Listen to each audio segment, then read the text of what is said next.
Shalom jemaat yang terkasih, kembali kita bertemu di dalam acara Kompas Iman, konten pembinaan iman Hosana. Pada sesi kali ini seperti biasanya kita membahas topik-topik yang menarik. Secara khusus pada hari ini kita akan membahas tentang kekalahan Allah. Bersama saya, Ming Kuang, dan rekan saya, Ibu Susanti Saragi, dan narasumber kita pada sesi kali ini yaitu Pendeta Chandra Gunawan. Sebagaimana tadi saya sampaikan bahwa topik kita kali ini adalah kekalahan Allah. Kita telah mengumpulkan berbagai pertanyaan menarik terkait dengan kekalahan Allah ini yang akan kita diskusikan bersama. Untuk itu saya akan memberikan pertanyaan kepada Pendeta Chandra. Sebagaimana kita ketahui biasanya kita diajarkan bahwa Allah itu tidak pernah kalah. Tetapi di dalam film-film seringkali kita lihat bahwa Allah bisa kalah dari iblis. Sebenarnya bagaimanakah ajaran Alkitab tentang kekalahan Allah ini? Apakah memang ada kasus di dalam Alkitab sebenarnya Allah bisa kalah dari iblis? Iya, begini Pak Mingkuang, memang waktu kita berbicara mengenai film, nah ini ada banyak film yang barangkali seolah-olah diambil dari kisah Alkitab. Ya, saya pernah melihat di tayangan televisi itu satu film serial tentang kurang lebih peperangan antara Allah dengan pihak iblis, lalu manusia terjebak di dalamnya seperti itu. Nah, tetapi dalam film tersebut digambarkan bahwa justru yang berlaku jahat adalah pihak Allah, gitu ya. Nah, dalam cerita film ini memang digambarkan seolah-olah bahwa tokoh-tokoh yang ada di dalamnya disebut ada Gabriel, ada Michael, ada Lucifer, dan seterusnya. Nah, terminologi itu memang diambil dari Alkitab. Nah, maka orang yang barangkali tidak terlalu memahami mengenai kisah Alkitab secara mendalam, orang berpikir bahwa itu diambil dari cerita Alkitab. Nah, padahal kalau kita meneliti lebih lanjut, film-film seperti itu pada dasarnya berbeda sekali isinya, pesannya, gambarannya dengan apa yang Alkitab lukiskan.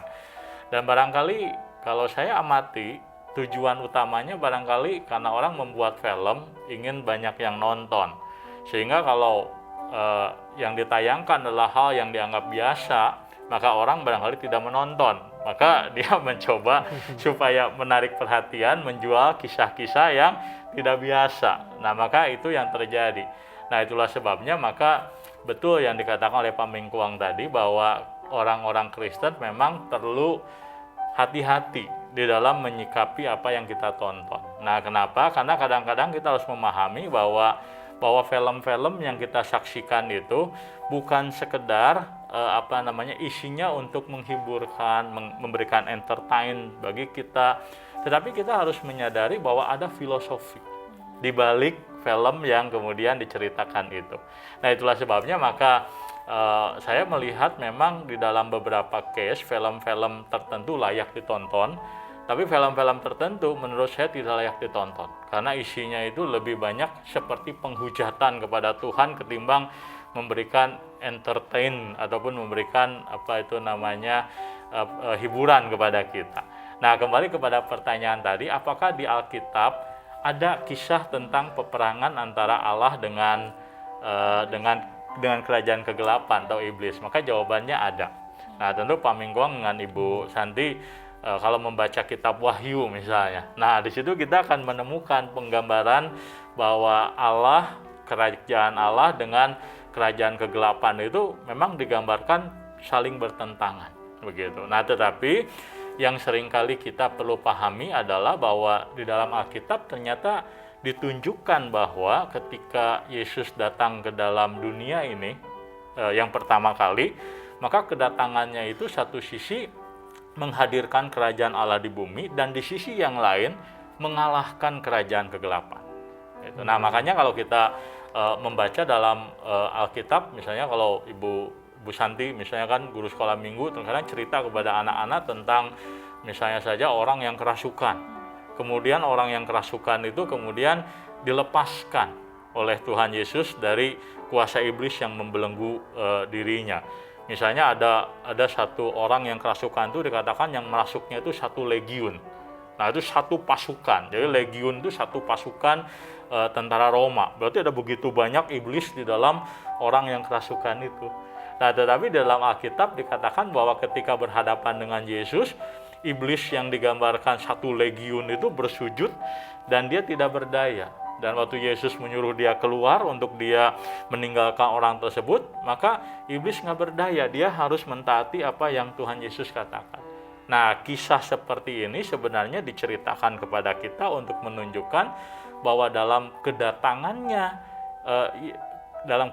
yang pertama ketika Yesus datang itu, iblis itu walaupun kerajaannya besar dan kerajaannya penuh dengan kuasa, tetapi sudah tunduk dan kalah di bawah kuasa Kristus. Nah, itulah sebabnya waktu kita bicara soal film-film yang tadi kita bicarakan, misalnya menggambarkan bahwa iblis lebih kuat daripada kerajaan Allah. Nah, ini sebenarnya message yang ditampilkan adalah bertentangan dengan ajaran yang Alkitab perlihatkan kepada kita. Nah, itulah alasannya kenapa tadi saya mengatakan bahwa kita sebagai orang-orang Kristen perlu bijak di dalam menyaksikan, menonton apa yang kita saksikan. Pak Mingkuang senang menonton juga. Pernah menonton film-film seperti ini? Iya, senang. Cuma memang pada umumnya ya kalau lihat dalam pengusiran setan biasanya Tuhan menang sih. Iya. Nah itu berarti film yang lama. Iya. Mungkin karena film yang lama, kalau dibuat film seperti itu lagi mungkin ya seperti Pak Chandra, mungkin unsur entertainment-nya nggak ada ya. Iya, betul. Jadi kalau untuk membuat supaya tidak biasa, betul. harus sekali-sekali dibuat iblis yang menang. Meskipun itu harus bertentangan dengan apa yang diajarkan Alkitab ya. Iya, betul. Ya. Jadi begitu Pak Mingkuang dan Ibu Santi. Jadi terkadang kita memang harus betul-betul berhikmat ya, seperti ada sebuah film tentang ada seorang bernama Konstantin. Nah, mungkin pernah mendengar ya, film yang lama sekali, bagaimana yang menjadi tokoh jahatnya itu adalah malaikat gitu ya, yang merancang segala sesuatu supaya dunia ini kalau mau diselamatkan itu harus layak begitu. Dia nggak bisa menerima keputusan Tuhan bahwa dunia ini diselamatkan karena anugerah. Kemudian dia merancang hal yang sebaliknya. Nah, ini adalah konsep-konsep yang seolah-olah bersinggungan dengan Alkitab, tapi sebenarnya berlawanan sekali dengan apa yang Alkitab ajarkan. Nah, maka kita betul-betul harus berhikmat waktu kita menonton film-film seperti itu. Oke, terima kasih. Ya. Nah, tadi bicara dari film nih. Nah, sekarang kita ke dunia kenyataan ya. Nah, kalau memang Allah pasti menang ya.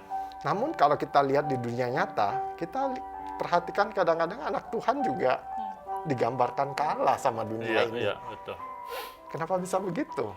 Ya, nah ini menarik sekali karena kalau kita baca kisah di dalam Alkitab, ya kita tahu bahwa dalam Alkitab itu kisah-kisah perjuangan umat Tuhan itu terkadang digambarkan sebagai kisah-kisah yang penuh kemenangan.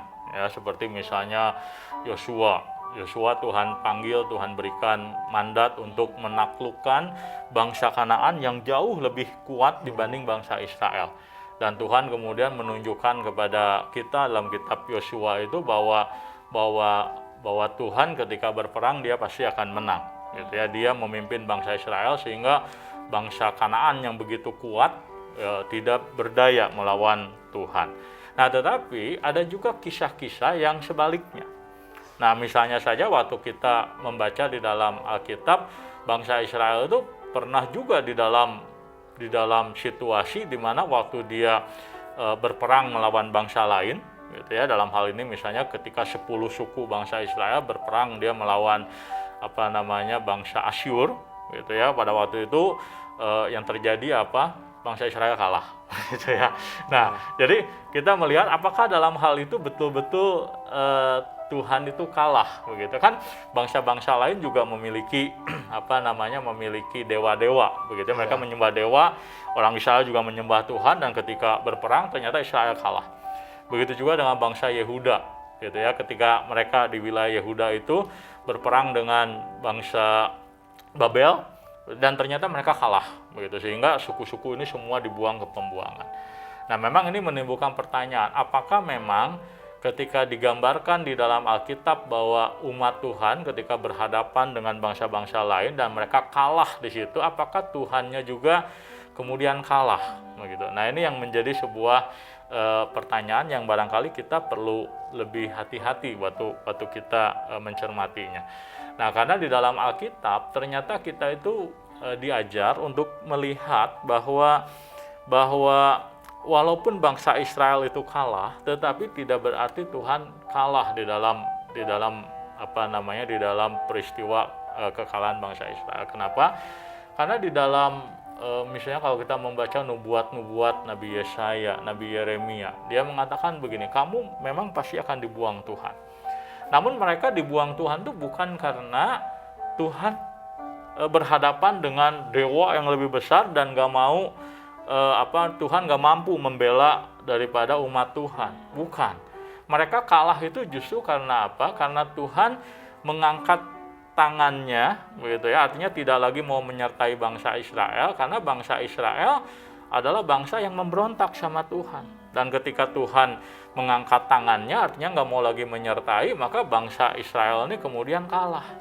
Nah, jadi dia kalah itu bukan karena Tuhannya kalah, tapi karena Tuhan nggak mau menyertai mereka.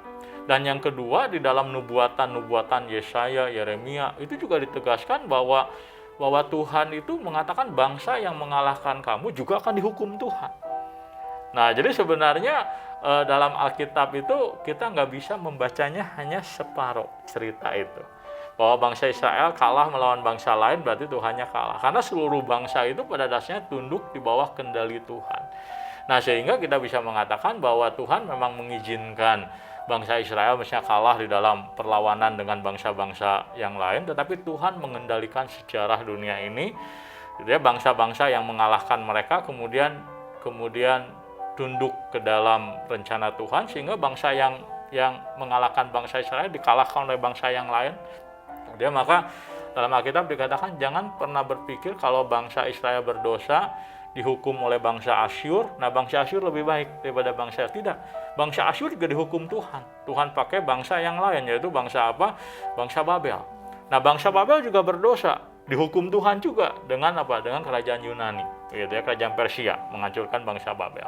Nah, itu menunjukkan bahwa sebenarnya Tuhan tidak pernah kalah. Artinya kalau kita melihatnya hanya sebagian, seolah-olah Tuhan kalah, tapi kita waktu melihat gambaran keseluruhan Alkitab, kita tahu bahwa Tuhan itu sebenarnya mengendalikan segala sesuatu. Tidak pernah kalah Tuhan itu. Nah, itu yang Alkitab tunjukkan dan perlihatkan kepada kita waktu kita berbicara mengenai peperangan Allah dengan kerajaan dunia ini. Begitu kurang lebih Pak Minggu. Ya. Oke, ya, menarik ya. Jadi kalau kita mau melanjutkan kembali nih Pak ya tadi tentang in reality-nya di dalam kenyataannya gitu. Kalau kita lihat jumlah pertumbuhan orang-orang percaya ya, yang kita anggap sebagai seharusnya ini menjadi satu kemenangan ya, karena semakin banyak orang yang percaya, ternyata itu tidak banyak juga gitu. Bahkan data itu menunjukkan beberapa negara tertentu itu dia hanya punya 0,1% nih Pak orang-orang yang percaya gitu. Nah, melihat situasi seperti ini, bagaimana kita bisa meyakinkan, bagaimana kita bisa tetap percaya bahwa walaupun secara pertumbuhan orang-orang percaya itu tidak besar, bagaimana kita tetap bisa percaya bahwa Allah itu atau kebenaran itu tetap akan menang gitu di dunia ini, Pak. Ya, ini memang waktu kita berbicara soal apa yang Alkitab katakan dengan realita, nah harusnya kan klop, gitu ya, harusnya ya. Tapi ternyata apa yang kita lihat tidak selaras ya. Seolah-olah kita dijanjikan bahwa Allah pasti menang, tapi realitanya kekristenan kok tambah hari tambah sedikit ya. Jadi apa itu namanya, kalau kita lihat dalam statistik itu memang kekristenan masih sekitar 30-40% dari apa itu namanya dari populasi dunia ini. Tetapi kekristenan ini sebenarnya menurun dari sebelumnya. Ya, jadi kalau kita memperhatikan apa itu namanya realita seperti ini, kita barangkali menjadi ragu ya. Kalau memang Tuhan memang pasti menang dalam dunia ini, kok kita nggak melihat tanda-tanda seperti itu. Nah, untuk melihat, untuk mengerti isu ini, saya kira kita perlu mengingat salah satu perumpamaan Tuhan Yesus mengenai bagaimana cara kerja kerajaan Allah dalam dunia ini. Ya, jadi mungkin Pak Mingkwang dan Ibu Santi pernah mendengar tentang perumpamaan Yesus, kerajaan Allah yang digambarkan seperti biji sesawi. Ya, itu digambarkan bahwa biji itu paling kecil di antara semua biji yang lain, begitu ya. Saya belum pernah melihat biji sesawi, sudah pernah melihat menikah sama Ibu? Belum ya? Yang pasti kecil. Kecil ya, ya betul, betul. Nah, jadi waktu biji yang kecil ini, biji sesawi ini ketika dia ditaburkan, begitu ya. Nah, itu apa namanya, biji yang kecil ini ternyata mampu menjadi sebuah pohon yang besar, yang rindang, pohon yang apa namanya sangat kuat, sangat kokoh. Nah, dan kata Tuhan Yesus digambarkan, orang seringkali tidak pernah memperhatikan secara detail, tetapi tiba-tiba pohon itu menjadi besar. Tiba-tiba ada pohon yang besar di situ. Nah, artinya apa? Artinya waktu Tuhan Yesus berkata bahwa kerajaan Allah itu seperti biji sesawi, dia mengatakan bahwa perkembangan daripada kerajaan Allah itu kadang tidak teramati oleh mata. Jadi kelihatannya tidak ada, tapi sebenarnya ada. Gitu ya, karena Tuhan bekerja secara kasat mata, begitu. Nah, maka seperti perumpamaan biji sesawi tadi waktu digunakan oleh Alkitab itu mengingatkan kita bahwa betul secara statistik kita tidak melihat jumlah orang Kristen itu bertambah. Tapi tidak berarti bahwa orang-orang yang percaya kepada Tuhan sungguh-sungguh tidak bertambah. Nah, itu yang seringkali kita tidak bisa amati oleh mata kita. Nah, jadi oleh sebab itulah maka waktu Alkitab berbicara mengenai bagaimana orang Kristen harus memandang realita, nah maka kita diajar untuk memandang bukan sekedar berdasarkan apa yang kita lihat oleh mata kita, tapi memandang jauh ke depan, begitu ya. Nah, ini yang kita sebut sebagai visi, gitu. Nah, jadi apa yang ada di depan mata sesuatu yang kita harus perhitungkan, harus kita antisipasi. Ya. Tetapi kita harus menyadari bahwa Tuhan itu ternyata bekerja melampaui apa yang kita bisa lihat di mata kita. Nah, jadi kita misalnya memandang bahwa misalnya jumlah orang Kristen yang ada di wilayah tertentu dari dulu sampai sekarang 0,1%, begitu ya, di bawah itu ya. Nah, apakah berarti bahwa tidak ada orang-orang yang percaya di dalam komunitas ini? Kita tidak tahu saja bahwa ada orang-orang yang Tuhan panggil untuk menyerahkan hidup kepada Tuhan. Dan kita harus tahu bahwa tidak semua orang yang dia percaya kepada Kristus itu mengubah identitasnya. Begitu. Kadang-kadang di dalam hikmat Tuhan, orang-orang tertentu itu membutuhkan supaya mereka bisa efektif hadir di tengah-tengah komunitasnya, maka mereka tidak perlu untuk mengganti identitasnya. Dan itulah yang membuat kadang-kadang pekerjaan Tuhan itu apa istilahnya itu di bawah radar, gitu ya, di bawah radar. Kita nggak bisa lihat secara langsung, tapi Tuhan bekerja di situ, begitu. Nah, itulah sebabnya maka waktu kita berbicara mengenai topik yang hari ini kita bicarakan, kekalahan Allah. Nah, jadi istilah kekalahan Allah ini kita gunakan untuk menggambarkan apa yang kita lihat seolah-olah di mata kita, begitu. Bahwa seolah-olah Allah itu kerajaan Allah dijanjikan akan semakin besar, tapi yang kita lihat kok nggak seperti kenyataannya. Nah, tapi sekali lagi tidak berarti bahwa apa yang kita lihat itu selalu benar, selalu seperti apa yang terjadi. Karena apa yang kita lihat itu pada dasarnya adalah suatu fenomena. Yang kita lihat itu hanya fenomena yang kelihatan. Nah, di balik itu, nah kita tidak bisa melihat, tapi yang pasti adalah bahwa kita harus melihat realita dengan iman. itu, bahwa di balik yang kelihatan itu ada Tuhan yang bekerja. Dan nah itu yang membuat sekali lagi bahwa memang topik kita adalah kekalahan Allah, tapi tidak berarti bahwa Allah kalah begitu ya. Nah, ini adalah juga sesuatu yang kita perlu perlu pahami, bahwa apa yang kita lihat oleh mata kita itu bisa Allah bekerja melampaui apa yang kita lihat dari mata kita. Jadi ternyata pertanyaan-pertanyaan ini tidak hanya memberikan kita pemahaman yang benar, tetapi jadi PR lagi nih ya Pak. Sepertinya ya untuk belajar lebih banyak. Jadi kita tidak hanya melihat dari fenomena yang kita bisa lihat, tapi kita kembali melihat apa yang Alkitab katakan tentang kekalahan. Tadi Pak Chandra menceritakannya dengan perumpamaan begitu ya, jadi menarik sekali ya. Terima kasih Pak untuk jawabannya. Iya, sama-sama. Baiklah jemaat yang dikasihi Tuhan, demikian Kompas Iman untuk hari ini. Sampai ketemu di Kompas Iman selanjutnya. Saya Susanti Saragi dan rekan saya Mingkuang. Kami pamit undur diri. Sampai ketemu di Kompas episode Iman Kompas Iman selanjutnya. Tuhan berkati.